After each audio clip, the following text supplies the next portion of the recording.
Good afternoon, everyone. Thanks ever so much for joining us on this sunny Monday afternoon. My name's Dom and I'm the CEO and founder here at On Wellbeing. And I'd like to introduce our head of mental health, Dr. Nicola Eccles. Dr. Nicola has been with On Wellbeing since we began, beginning of last year, I believe-ish, and has been instrumental in building what we've built over the last couple of years. Her background is massively varied, and you'll notice that as she starts talking about burnout today. Started off in physical health, moved into mental health, and now more focusing on digital health, hence why she's the head of mental health here on Wellbeing. So I'll pass it over to Nicola, who's going to give you the background to the session. Please ask any questions as we go. I'll monitor the chat throughout the session, and I will, if there is space for me to talk, and you'll know what I mean when I say that Nicola talks quite a lot. If there's space for me to ask a question, I will do. If not, I'll save it for the end. But please ask the questions as we go, so you don't forget what the questions are by the end of the session. So over to you, Nicola. Enjoy, everyone. Thank you very much. Thanks, Dom. So I'm Nicola, head of mental health and wellbeing here at On Wellbeing, and really great to have you on this session today. We're talking about burnout, tools and recognition. We haven't got a PowerPoint, we've got a short session. I want to, throw some key facts and takeaway ideas for you today, whether you are a manager of many people, a manager of a few people, or just someone in the workplace who's looking to prevent too much stress, anxiety, and therefore burnout. As Dom said, I like to talk. I'm an academic by trade, and I've moved from physical health to community health, and now really mental health in digital applications. We've got a series of webinars. Today we're talking about burnout. Tomorrow we're talking about the real truth about work-life balance, which is really interesting. And then we're going to talk about managing hybrid working from home and mental health. And I'll touch a little bit on working from home today and how much it contributes to, I think, some of the issues around burnout. It's a controversial topic, working from home. So I'll be really interested to hear some of your thoughts on the chat. So you'll see I put a couple of articles into the chat. Burnout is increasing. In 1974, I think it was first recognized that there was a sort of depression that was linked to the workplace. And over the last, 50 years, I guess, since then, we have developed our understanding of how burnout comes to be, what it looks like, and how we would treat and prevent it. It's absolutely critical now because numbers of people suffering from burnout have increased significantly since the pandemic. And in 2019, so just a few years ago now, the World Health Organization actually finally classified it in its list of diseases as a syndrome relating to work. So what we're going to do today is we're going to talk a little bit about the why, a little bit about how it looks so you can spot it in yourself or in others, and then a little bit about managing, treating, and preventing burnout. And any questions, anything you want to follow up, please do just come back to us on email or connect with me or Dom. Why are more people becoming burnt out? The pandemic has exacerbated it, and that is due to the longer working hours, the strange blend of being at home and being at work. I know in many ways we think, well, that's good, you can get out for a walk at lunchtime, you can get to the gym, but for many people who have a number of other responsibilities that seem to sit in the home, actually working in the home increases the feelings of overwhelm, stress and anxiety. Burnout occurs when we have a loss of meaning in work. So sometimes when we get very overwhelmed at work, we can lose the sense of why we're doing what we're doing. And organizations, and managers are at fault, I think, for not always prioritizing the meaning in an individual's role. So some of the treatment's going to be related to the individual, some of it's going to be down to the organization. We're going to find that nice blend, that recipe for treating and preventing burnout at the end. Burnout occurs because of just daily overload. You know, that feeling when you wake up and you think, how am I going to get through this list of things today? And how many of us do feel like that on quite a regular basis? Okay, so that isn't a great way to start your day, wondering how you're going to get through it, because time becomes something to get through as opposed to experience and to enjoy. And then there's a perception of pressure. That's a thing that can cause burnout. I mean, pressure, obviously, we all experience pressure at work. That's normal. It helps us to achieve outcomes. But that consistent feeling of pressure, a feeling of a lack of recognition at work is another thing that can contribute to burnout. Now, those two things I've just said, a feeling of pressure and a lack of recognition, let's just take a moment to pause and consider, is it real or is it a perception by the individual? And now we're starting to think about how the individual themselves contribute to burnout, right? So it is an organizational issue and it is an individual issue. Is the individual perceiving pressure that's not there? Is the individual perceiving that there's a lack of recognition when there is? Or is it an actual lack of recognition and an actual pressure? The other thing to say is your personality is a key predictor of burnout. So the research suggests that people who are more conscientious, right, just what we want in the workplace, people who are more conscientious, more agreeable and introverted are far more likely to experience burnout. So you know, if you're someone that manages people, perhaps you can already start to identify who might be at risk of that. That's not, you know, a blanket suggestion that only individuals who are introverted, conscientious and agreeable would get burnout, but that tends to be, in terms of the research, what they suggest. So those are the reasons that we might become burnt out. And there was lots of different things I said there, some of which I said were kind of personal attributes, and others which perhaps were more relating to the organization and the organizational culture. What it looks like is really important, because, you know, mental health affects us all. There are so many you know, different things that people might be experiencing at any one time. So how do we know what burnout is? How do we know it's not something else? There was a big systematic review in 2017 on burnout, and it really identified the physical and mental ways that burnout would manifest itself. And physically, I think we need to mention this at first, because it can be quite surprising. So people can be burnt out and not looking on the surface as though they're struggling, but actually, you know, we know that the physical symptoms can involve coronary heart disease, stomach problems, respiratory problems, so that the physical problems can manifest in a very real way that we might not have ever imagined.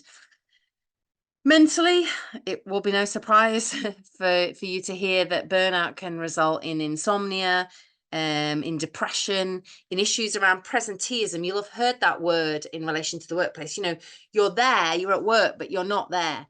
And, you know, what a waste of people's time and organizations' time and cost and resources when we've got people in the workplace that are there in body but not in spirit. So this, you know, we've got to tackle the issue of burnout and the path to burnout head on. So I've mentioned this 2017 systematic review, you know, the physical symptoms that might be manifesting, that you might think, well, that's not burnout, I've maybe got stomach problems, but perhaps you're managing the mental side. But if there's some undiagnosed physical problems, perhaps it could be related to burnout. And we've talked about the mental issues like insomnia, depression, presenteeism. But there are three main ways that burnout presents itself. And it's the combination of these three that really would identify somebody having burnout. So these are detachment and depersonalization. That's one. And what is that? That's that kind of, you feel like you're not in it. You feel like you don't belong. The only way I can describe it is if you were in a room and you felt like you were maybe floating on the roof, looking down on everything that was happening. So you're not in it, you're looking down on it. Detachment, you're not involved in it. You're there, but you're not involved in it, and kind of depersonalization. So that's one key flag that might suggest burnout. The next is total exhaustion even after sleeping.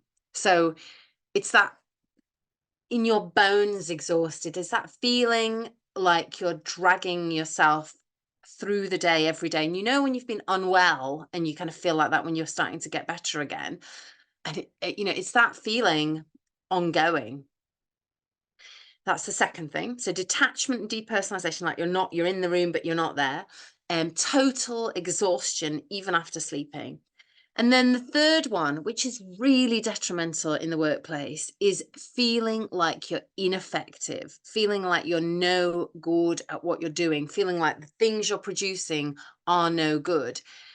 And maybe sometimes they are because of your exhaustion and depersonalization and the fact that you're really beginning to struggle, but maybe they're not, but you just consider that then they're no good. And once you start to feel in any facet of life like the things that you're putting out are no good, then your self-esteem starts to unravel, your sense of self starts to unravel, you start questioning everything.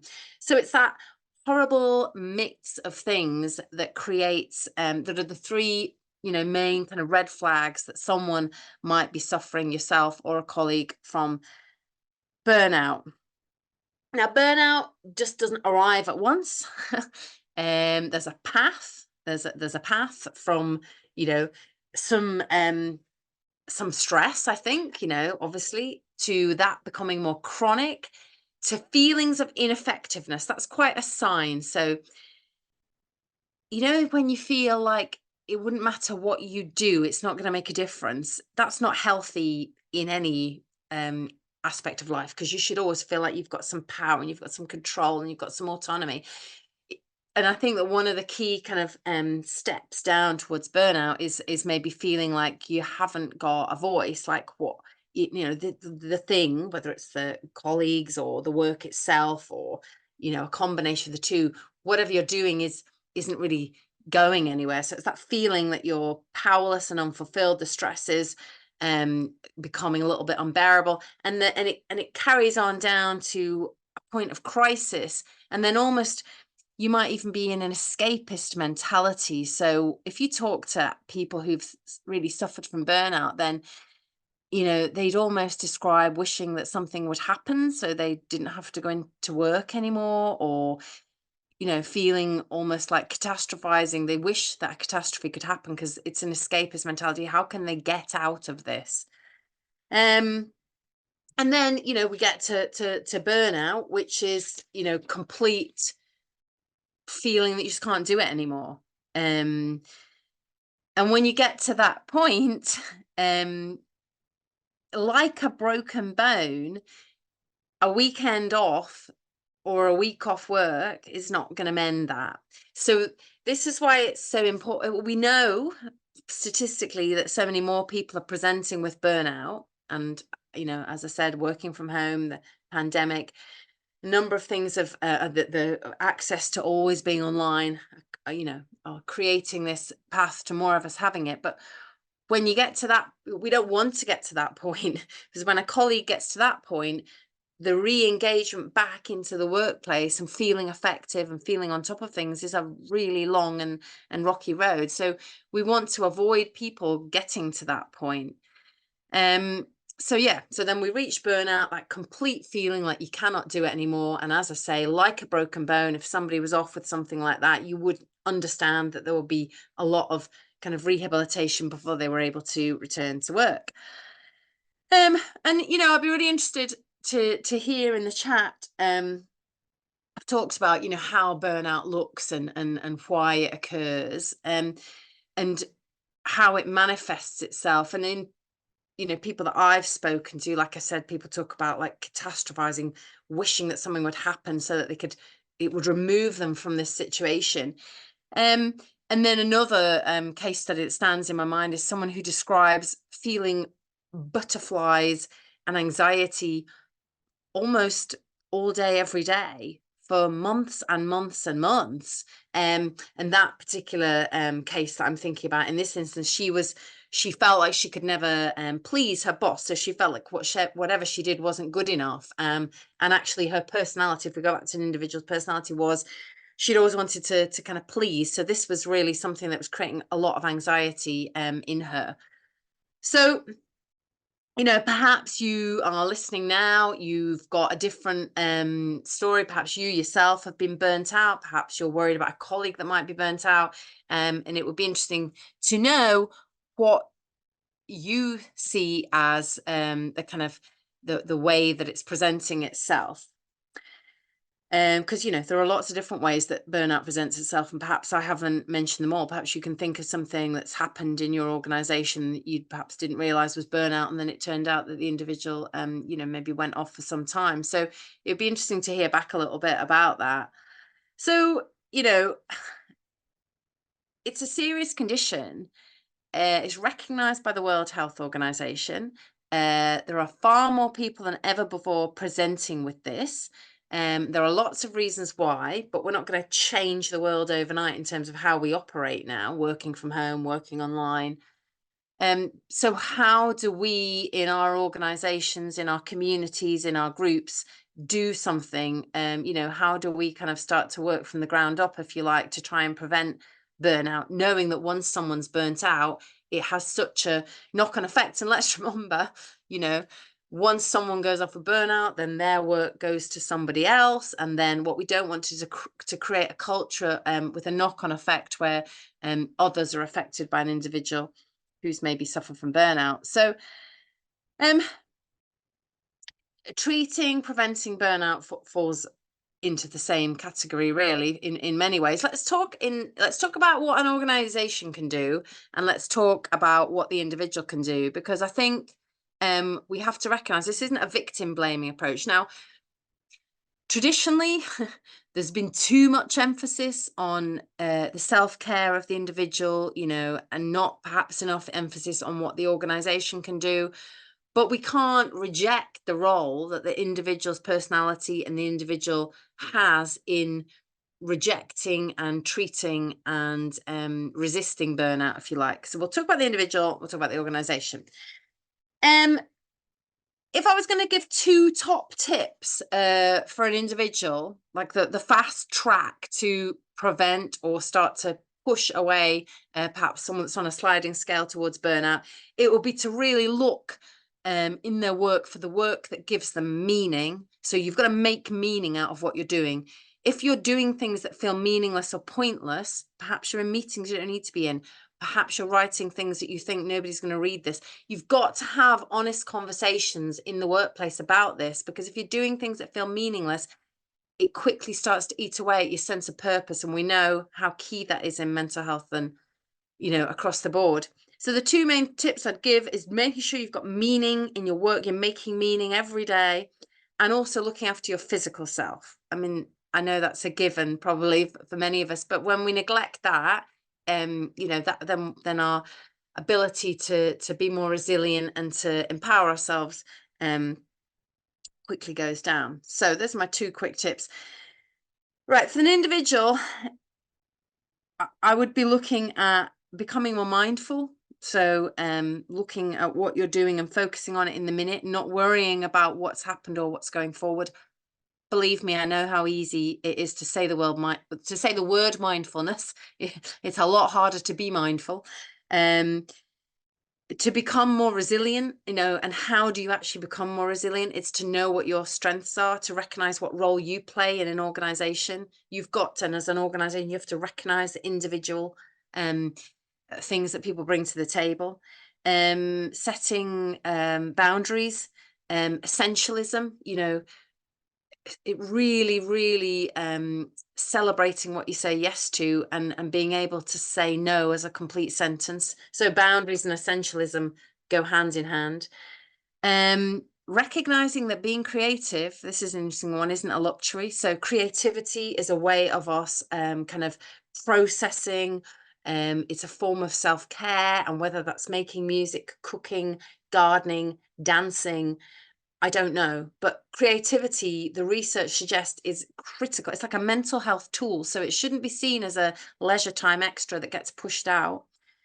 And then the other word that I've got written here is for an individual, but it's actually goes with an organization too. It's called personal resource allocation. We have a limited and finite amount of resources every day. And if you are going through a period in your life which is drawing on your resources, and it's impacting the resources at work, you have to recognize that we're not robotically giving 365 days of the year the same amount. It ebbs and flows. We can give a lot more sometimes, and then we can sometimes give a bit less, and it's not feeling guilt around that, and it's having an honest conversation. Right, from an organizational perspective, the research suggests that giving individuals control and flexibility is key to avoiding burnout. Really making sure that colleagues have a sense of purpose in what they're doing. How many of us take the time to really think about that on a kind of weekly and monthly basis? You know, are we connecting purpose in the work with what people are doing? Making sure that people feel able to discuss mental health in the workplace. I mean, that's me throwing that out there, and I know that's a huge issue culturally, and that does, I'm afraid, come down to senior managers walking the talk, showing vulnerability, communicating with their struggles, their burnout, how they, you know, look after themselves, and then not celebrating overwork. And how difficult is that? Because even I, you know, who works in mental health in the workplace, mentally, I still celebrate overworking in a way, and it's a very difficult thing to stop celebrating. And the way that you can stop celebrating overwork is this, I think, it's to recognize sometimes that less is more. So when you do concentrated, focused, you know, amounts of work, and you're not just sitting chewing your pen for hours and hours, then you're more likely to have productive, creative, purposeful work being done. But it's very, very difficult. You know, in one of these articles I've put in the chat here, I think Elon Musk was being asked about, you know, how much work he thinks you need to do. And he said, you know, the only way you're going to make any change is doing something like 80 hours of work a week. That's how we really, you know, create and make things great. And what average, you know, person with families and responsibilities and a house, and or not families, just a, you know, self to look after, can give that amount of time to work. So that has been a whistle stop tour. We've talked about all these sessions this week. That's what they are. They're ideas, and there's some takeaways for you in line with the key elements around workplace health at the moment. We've talked about why more of us are experiencing burnout. We've talked about what burnout looks like. Remember, there's three things: detachment, you know, you're on the roof looking down; total exhaustion, and feeling like you're not doing very well at anything at work. Remembering that burnout's a path. Thinking yourself of where perhaps you've spotted someone with burnout before, and how it's looked. And then remembering that treating it takes time. It's not a week off work. It's not a weekend. And it comes down to the individual, you know, mindfulness, resilience, boundaries, creativity, recognizing that their resources every month ebb and flow. You don't just give the same at work, and you shouldn't expect to. And then from an organizational perspective, you know, giving the individual control and flexibility, making sure everybody's got a sense of purpose in what they're doing, and really thinking about that regularly. Making sure you feel able to discuss mental health at work, as I said to you, that comes down from people at the top, really. And then not celebrating overworking, you know, really celebrating focused work and energetic work, I think. And I know it's difficult because all of us have very different roles, so we're all working in different spaces in different ways, but those are my top tips to try and prevent and treat burnout. So I will stop talking. I'm going to have a quick look. Dom, have you got any thoughts off the back of my discussion? I know you've worked in a number of different roles, including recruitment, which is key for burnout, isn't it? And there's a lot of demands in the world of recruitment. Or anything in the chat that we can answer or discuss right now? There is something in the Q&A. It's from an anonymous attendee: changing roles in the company, thinking that would help, but burnout was still there. More of a comment, I guess. But yeah, well, I mean, that would suggest that the company itself, you know, culturally, we know this, you know, strategy for our mental health doesn't do anything until culture changes. So culture has to change, and it's trying to transform a culture to be one that's energetic and enthusiastic and recognizes talents of individuals, and that work doesn't have, that overwork isn't to be celebrated. So yeah, I think that's an interesting comment. You change roles to see if that would maybe it was you. If you change roles, would things change? And actually it didn't. The burnout still happened. Yeah, it's difficult because from my personal experience, it's in certain organizations that I've worked in previously, if you left at finishing time, everyone would be looking at you like you were taking half a day or you're finishing half an hour early. And that was the same across all parts of the business. I worked in sales at the time, but that obviously just breeds well, it's just encouraging burnout. I mean, to leave so that people are frowning on you when you leave on time. Yeah. You're on half a day today, that kind of thing. And it was like, that's well, no, I'm going home to enjoy my evening, thank you. But so yeah, in that sense, changing roles within that business wouldn't have helped. That was the culture within that organization. And yeah, I don't think there's any getting away with that until that changes, as Nicola said, from the top down, and making sure everyone buys into work-life balance. And I think that for me has been one of the most important things in my experience, is having the balance between work and life, and making sure you are making time to do things you enjoy, not just working 50, 60 hours a week for the sake of it, as Nicola said. It's just incredibly difficult. I mean, I think that I don't want to go on about this too much. I know we've only got a couple of minutes left, but to not celebrate overworking is almost the opposite of how we have been trained to see work. But you have to believe that you're more effective when you work in bursts, enthusiastically, I guess, without that belief that you have to be putting hours in. But I know it's very difficult because all roles are different. We've got a couple of good Okay. questions here, Nicola. Yeah. There's one here. What would you recommend doing if you think a colleague is close to crisis point in terms of burnout? And I'll ask the other question once you've answered that one. Right. If a colleague is close to burnout, you really have to put some quick intervention strategies in place. Now, the biggest issue is going to be if the colleague themselves doesn't want to accept that. So that there's decisions that have to be made there. Going off work isn't always the answer, because when you're off work, that person's then sitting ruminating and feeling guilty and not able to actually relax. So I would go back to redistributing work, looking at hours, making sure that self-care practices come into that person's every day. I cannot say enough that walking for 20 or 30 minutes in the working day should be essential for everybody. So doing that, getting outside, making sure that this person has some purpose in what they're doing, and taking away the things that maybe feel meaningless for now for that individual. But Yeah. critical early intervention is critical, or intervention now. If you think it, then you need to intervene. Your gut is always right with this, I think. And that leads on to the next question, because you mentioned finding meaning in people's work. One of the next question is, what tips do you have to help people find meaning in their work? Yeah, that's it. It's that, there's a session in itself there, finding purpose. Just quickly, finding purpose is a key element of mental health. You have to feel like what you're doing is meaningful. So in order to find it, you have to find it in your life, and it can't just be your job or your role in the family. It has to be bigger than that. What am I bringing to this world?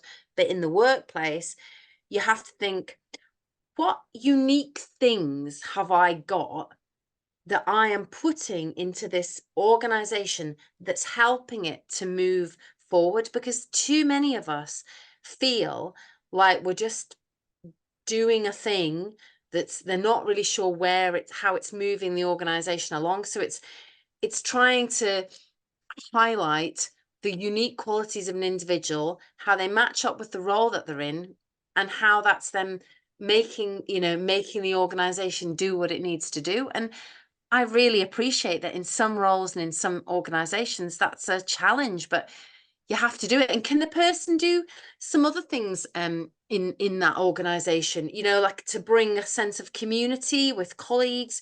You know, can they have some other roles in a well-being way, or in a, you know, in a newsletter way? Can there be other things that that person does that they will be good at, that help to, you know, connect everybody together in an organization? I think it's taking time to find purpose in life and purpose in your role at work, and sitting, instead of doing a blooming appraisal, sitting with your colleague or your, you know, the person that you're line managing, and saying, let's talk about your purpose and how you're contributing, goes a long way. So yeah, it's really important. Some good questions there. Is there any other questions at all? I'm conscious that we've overran by a minute, but please feel free to ask any more questions. Me and Nicola can stay on within reason as long as the questions keep flowing. So feel free to ask any questions. While you're thinking there, let me just tell you, tomorrow we're talking, Dom just mentioned work-life balance, and we're going to talk about the problem with that concept tomorrow. And then on Wednesday, we're talking about managing hybrid working and mental health. And I think those are two, you know, I've looked at what are the key issues facing managers as we hit 2024. And those are the three things that research suggests. So, you know, come along tomorrow at 12:15 and Wednesday at 12:15, and we'll do another session, quick fire, quick answers. And then if it provokes any thoughts, you know, come back to us and we can help you with some resources or some things that you could do, some actual tactics in the workplace following on from that.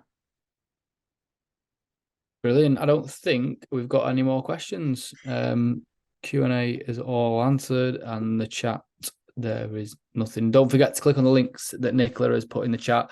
There's 2 in there, so make sure you yeah, especially the Harvard review, have a read of that. It's quite interesting. Mimics a lot of what I've said, but it just it's just a nice read. So thanks everybody for attending. We really appreciate it. We hope it's been helpful, and we hope to see you again in another of our sessions this lunchtime this week.